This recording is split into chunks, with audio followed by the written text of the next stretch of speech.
tous, voici la version pilote d'un autre type d'épisode pour Boucanichous. Je vous explique pourquoi. La raison principale consiste en un accident du travail survenu à notre précieux appareil photo, qui donc fait aussi office de caméra.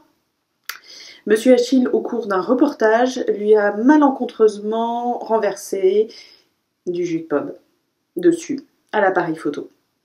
Voilà, il n'aime pas du tout. Donc, je suis contrainte, pendant ce temps-là, de me débrouiller un petit peu avec les moyens du bord, qui sont mon précieux ordinateur et mes précieux livres, que vous pouvez voir ici derrière. J'essaye donc de faire, à la différence de d'habitude, une émission de petits jeunes, c'est-à-dire deux personnes toutes seules devant son ordinateur qui parlent de livres à des gens derrière leur ordinateur. Ouais, vous me direz, ça change pas beaucoup d'habitude, sauf que d'habitude, on a un petit peu plus de technique, un petit peu plus de moyens, et qu'on n'a pas l'impression que je suis dans ma chambre. Ce n'est pas ma chambre, c'est la bibliothèque. J'insiste. Bon, plutôt qu'un épisode dédié à un livre, on va faire un petit épisode un peu particulier que les anglo-saxons appellent book haul. Mon anglais lu et écrit est assez bon, par contre au niveau de l'accent, c'est terrible. Donc bref, ça consiste en une recension, je vous montre, des livres lus et appréciés au cours du mois précédent. Autant commencer avec le plus imagé, qui s'appelle Arg. C'est une revue de bande dessinée qui paraît tous les 2 mois, c'est français, c'est un beau volume, hein, puisque ça fait quand même un bon petit 177 pages, donc quasiment 200 pages de bande dessinée, de nouvelles et d'articles de fond issus de dessinateurs français, et je les connais pas assez pour savoir les autres pays. Bref, en tout cas, on retrouve les glorioles dont on vous parlait il n'y a pas très longtemps, je rajouterai le lien. Et puis plein d'autres gens dont on se plaît à découvrir le travail parfois trash, parfois un peu cruel, drôle, enfin c'est vraiment très diversifié, il y en a pour tous les goûts en bande dessinée. Et c'est un super cadeau et on vous incite vivement à le lire, à l'acheter, à vous abonner parce que les premiers numéros deviennent de plus en plus collector. Voilà. Ensuite, passons, on va franchir un fossé immense. Puisqu'on passe d'une bande dessinée de 177 pages à de la philosophie de d'une soixantaine de pages à peu près. Il s'agit du Diabsalmata de Søren Kierkegaard aux éditions Alia, éditeur indépendant, dont je vais sans doute souvent vous parler, puisque je trouve qu'ils font des livres très beaux, très élégants, c'est un très joli petit cadeau. C'est parfait pour les romantiques un peu de notre genre qui aiment bien se la péter, qui chouinent et qui réfléchissent à plein de choses. Donc c'est intéressant, et puis avoir Kierkegaard dans son sac, ça en jette quand même pas mal. On enchaîne avec le chinois du 14e de Melvin Van Peebles, aux éditions du Wombat. Ce sont des chroniques de bistrot très bien racontées, très bien menées, qui nous parlent de ce qu'on peut entendre et voir dans un bistrot quand on n'est pas complètement sous, ou surtout quand on a une certaine plume.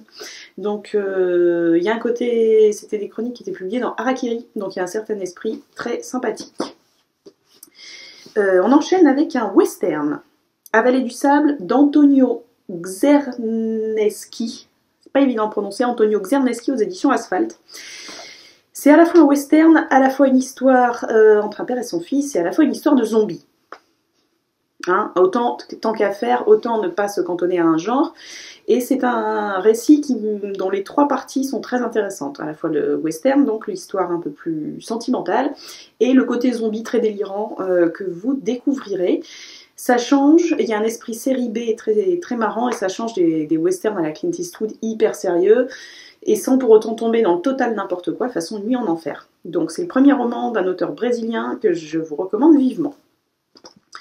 On continue, on repasse aux nouvelles et aux cours avec Les Quais de Chicago de Stuart Dybek aux éditions Finitude, petit éditeur du Sud-Ouest qui publie des livres d'une qualité indiscutable et très bon. Bref. Les Quais de Chicago nous parlent, comme son nom l'indique, de Chicago. Sont plusieurs nouvelles qui retracent un petit peu le quotidien. Donc on est dans des nouvelles très personnelles, très anodines parfois, puisqu'on n'a pas l'impression qu'il se passe grand-chose, et ça décrit vraiment des sentiments, des sensations qui sont très beaux.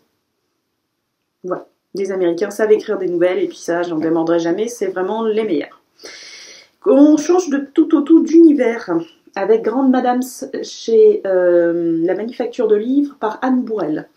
La direction, pardonnez mon accent espagnol, aussi qui est pas très, enfin, en direction, bref, la Jonquera, ou la Jonquera, je vais le dire à la française, à la frontière hispano-française, vaste lieu de débauche, de prostitution, de règlement de compte, de nightclub douteux, etc. Là, c'est un Mac, son chauffeur et une prostituée qui s'échappent. Enfin, qui prennent le large, pas vraiment qui s'échappent, qui prennent le large après avoir tué quelqu'un, on ne sait pas pourquoi, et qui vont rencontrer une petite fille qui a une fâcheuse tendance à s'enfuir de chez elle sans qu'on comprenne pourquoi. Eux, par contre, vont le comprendre. Voilà, ça tient à la fois de l'histoire de mœurs, un petit côté noir, un peu criminel, ça tient en haleine et puis ça tombe à aucun moment dans le côté un petit peu larmoyant, pauvre prostituée, méchant dealer, etc. C'est toujours un petit peu en tension. Et c'est un bon livre.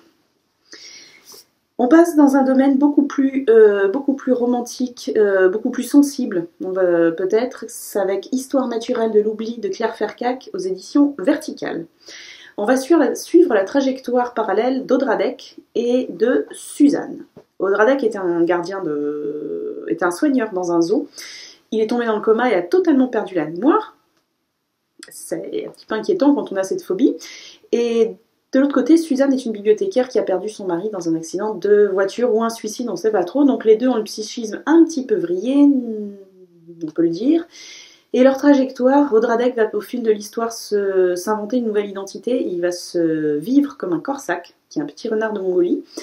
Oui, lui, Odradek, un Corsac. Et Suzanne va se prendre d'affection pour ce mystérieux type qui grogne et qui n'aime pas trop la compagnie des gens.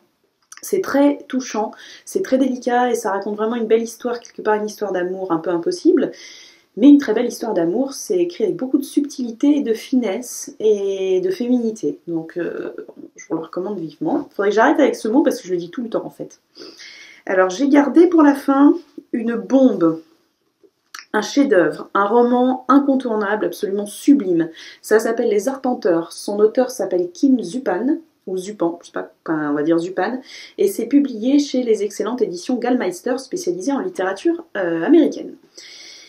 On a entre les mains un chef-d'œuvre, je l'ai dit, un roman qui mélange à la fois le roman initiatique et le roman d'apprentissage, la littérature des grands espaces, très chère à la littérature américaine, et également un peu de noir, puisqu'on suit l'histoire de Valentine Milimaki, qui est un jeune adjoint plutôt bien dans ses bottes, mais pas non plus zélé, qui est chargé de surveiller plus ou moins un criminel qui s'appelle John Glaude pendant sa détention en attente du procès. Contre toute attente, le jeune flic, qui avait plein de principes et très droit, va se lier d'amitié avec le vieux tueur, donc un type qui n'a pas hésité à trucider des gens à main nue pendant des années. Et le tueur va s'avérer pas si monstrueux que ça, et Milimaki, quelqu'un qui a besoin d'une figure paternelle référente. On pourra faire une analyse à la noix.